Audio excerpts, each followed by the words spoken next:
Olá, tudo bem? É um prazer enorme estar aqui com você em mais um curso do People Academy. Bem, me apresentando, eu sou Dani Veronese, eu sou sócia e People Designer dentro da NW2 e da WeCare, mas além disso, eu também sou pedagoga por formação, mestre em Design dentro da Universidade de Brasília, então trabalhar com esse match entre pessoas, educação, design, inovação e tecnologia é muito a minha praia. Eu hoje em dia sou CLO tanto dentro da NW2 quanto da WeCare, assim como também sou sócia aqui no People Academy e tenho algumas certificações de tecnologia exatamente nessa área. Então, eu tenho uma certificação de Microsoft Innovative Educator Expert, uma de Google Innovator, e assim, falar de educação, de inovação, de tecnologia e de carnaval é muito a minha praia. Então, eu espero de verdade que você curta muito essa aula sobre um tema que eu sou profundamente apaixonada, que é o de Design Thinking para RH.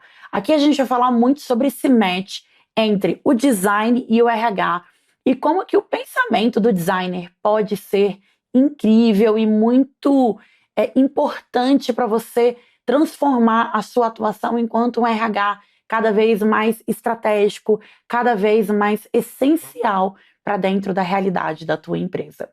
Bem, falando um pouquinho de como que vai acontecer aqui os nossos módulos, as nossas aulas, para você não se perder, se você é aquele tipo de gente que gosta muito de uma agendinha aí para deixar tudo muito certo.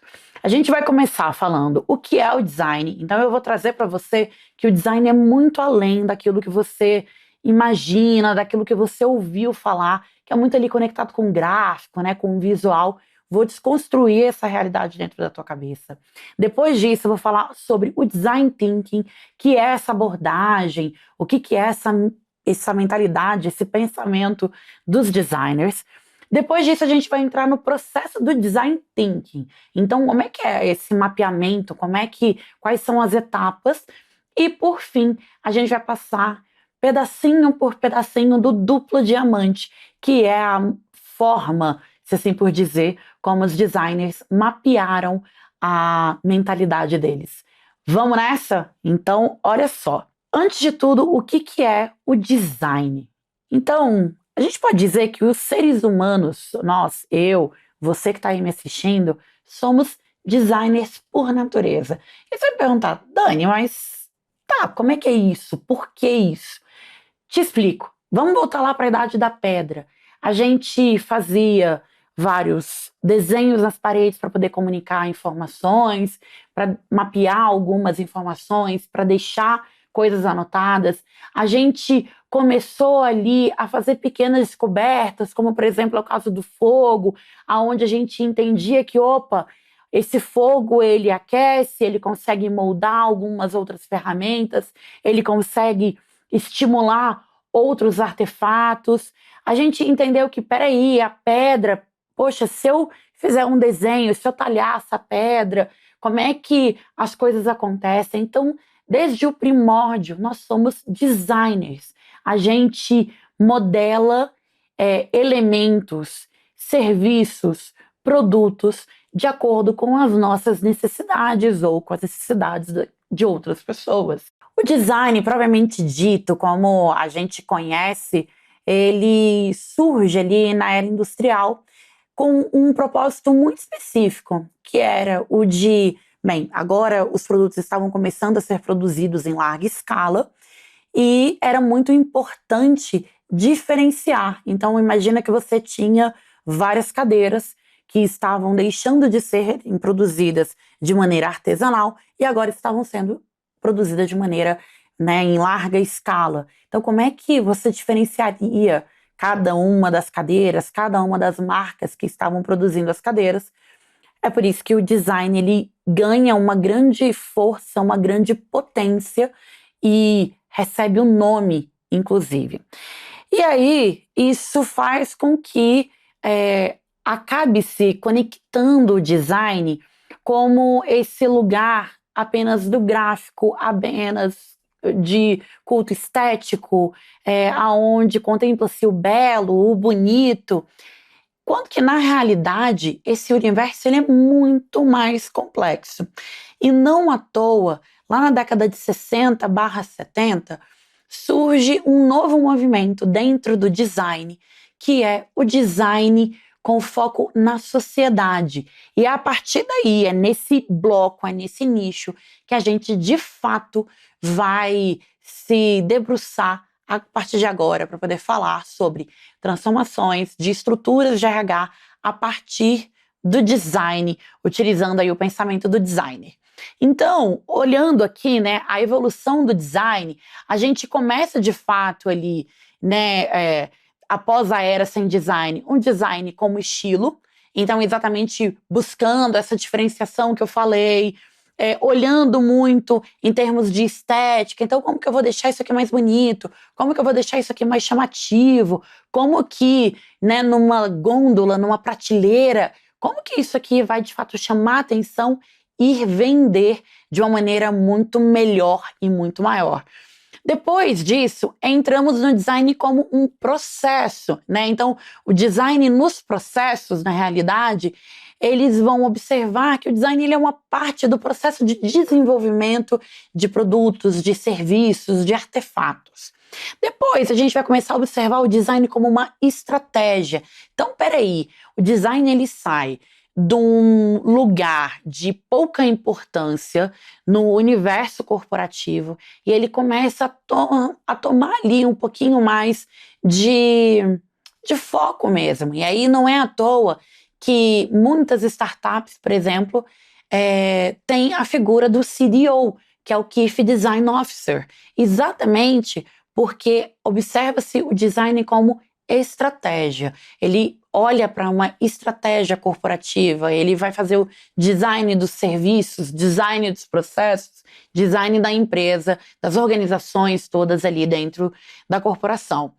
E aí, a partir daí, vem uma evolução que é o do pensamento do designer. Então, é quando o design, a mentalidade desse designer, ela é mapeada e que entende-se que o designer, quando ele vai fazer uma criação, seja qual for, essa criação, ela passa por algumas etapas pré-estabelecidas, apesar dos produtos, dos problemas, das soluções serem totalmente diferentes umas das outras. E aí, é a partir desse mapeamento aí do design thinking, né, dessa abordagem, que surge o Human-Centered Design, ou seja, o design centrado no usuário, que é exatamente quando a gente para de fazer coisas né, com foco em venda, com foco em aumentar negócios e tudo mais. A gente começa a colocar as pessoas no centro. Então a gente para de imaginar o que as pessoas querem e a gente começa a perguntar para elas o que de fato elas querem. Então, qual que é a tua necessidade nesse exato momento? Qual que é o problema? Qual que é o desafio que você tem hoje que te impacta, que empaca o teu trabalho, que prejudica o teu andamento, que deixa o teu dia a dia mais complicado e mais complexo? Então, o Human-Centered Design, ele que surge ali, né, no final dos anos 80, 90 e que é perpetuado até hoje, de certa forma, ele vem com esse propósito muito forte de colocar o usuário, o humano no centro. E pós ali, o finalzinho dos anos 90, início dos anos 2000, esse processo do Human-Centered Design, ele sofre uma outra evolução, que em alguns momentos a gente vai de fato colocar o nosso usuário no centro, em outros momentos nós vamos praticar o co-design. O que significa o co-design? É quando a gente co-constrói com as pessoas. Ou seja, vamos lá, antes do Human-Centered Design, a gente fazia as coisas pensando no que será que as pessoas gostam. A partir do Human-Centered Design, eu começo a colocar essas pessoas no centro e perguntar para elas o que elas querem. No co-design, a história muda e eu me aproximo ainda mais do meu usuário e eu começo a co-construir com essas pessoas. Então eu deixo de fazer para e eu começo a fazer com.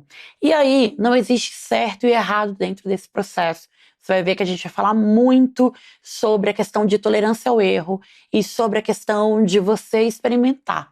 Então, já te dando um super spoiler, a mentalidade do designer é uma mentalidade de experimentação. E que, em alguns momentos, você, cara, vai conseguir colaborar com as pessoas que vão ser diretamente impactadas por aquele serviço, produto, artefato que você está montando dentro da tua estrutura de RH. Em outros momentos, isso não vai ser possível e você vai, de fato, colocar essas pessoas no centro. Vai lá, pergunta, volta para casa junto do teu time, monta ali as coisas, depois você retorna, valida com essas pessoas, entende aquele processo, volta depois pro teu time. Então não existe aqui o melhor dos mundos, o que tá certo, o que tá errado. Existe o processo que vai melhor se adequar para a tua realidade, para a realidade do teu time, para a realidade da tua empresa. Beleza?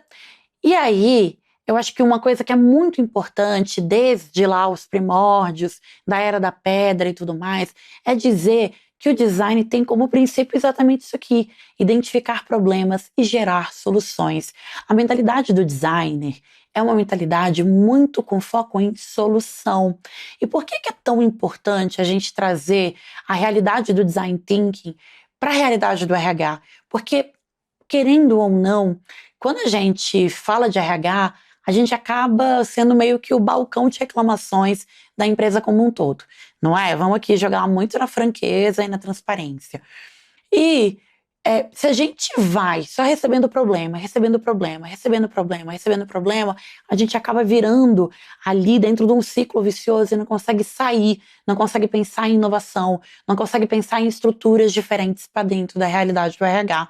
Então, acho que o principal ganho do design para dentro da realidade do RH é exatamente essa virada de chavinha para você começar a pensar em solução.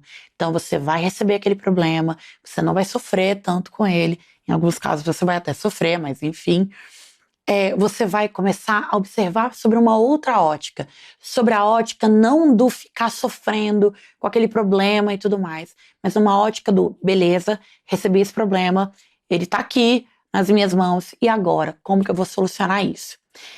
E o que é esse problema, né? O que é um problema quando a gente olha aqui no espectro do design? É tudo aquilo que prejudica ou impede a experiência e o bem-estar da vida das pessoas.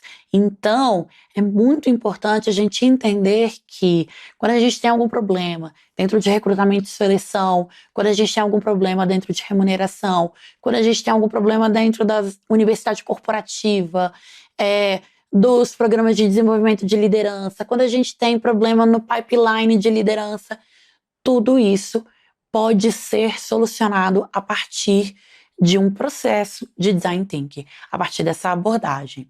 E aí, vou explicar um pouquinho mais quais que são as duas grandes peças-chave, se assim por dizer, dentro do design thinking, dentro do problema. Então, quando a gente fala de experiência, ela pode ser uma experiência física, emocional, cognitiva e ou estética.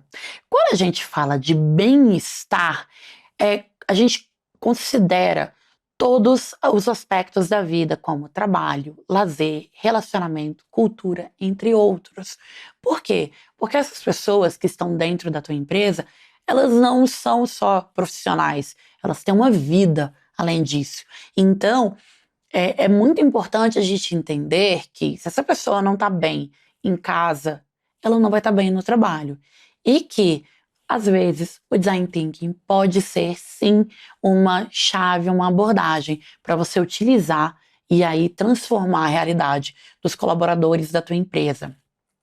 Mas é muito importante dizer que, apesar de, em muitos momentos, eu falar problema, encare isso como um desafio. Porque problema, palavras afirmativas aqui, o problema, ele de fato, cara, ele é um problema. Ele vai, né, empacar a gente de alguma forma. E não é isso que eu quero para você, não é isso que você, imagina ou queira, para dentro da tua realidade, no trabalho, né, para dentro da tua profissão. Então encare esse problema, na realidade, como um grande desafio de RH a ser solucionado, tanto por você, quanto pelo seu time, quanto pelos seus pares, quanto pelos seus superiores, dependendo aí de qual é o cargo que você exerce dentro da tua empresa. E, embora o nome design ele seja frequentemente associado à qualidade, à aparência estética dos produtos, é muito importante dizer que o design, como disciplina, tem por objetivo máximo promover o bem-estar na vida das pessoas. Então, nada é criado por um designer sem observar alguma coisa, alguma realidade, alguma necessidade existente no mundo, nas pessoas. Então, é muito importante que você traga essa mentalidade. Você vai ver que muito mais do que processo, muito mais do que ferramenta, é uma mentalidade. É o pensamento do designer, né? É o design thinking. Então, é exatamente essa mentalidade solucionadora de problemas e de entendimento de desafios, ok? Então, eu paro por aqui e te vejo em breve para a gente começar a entender um pouco mais sobre design thinking, processos, ferramentas e etapas. Até já!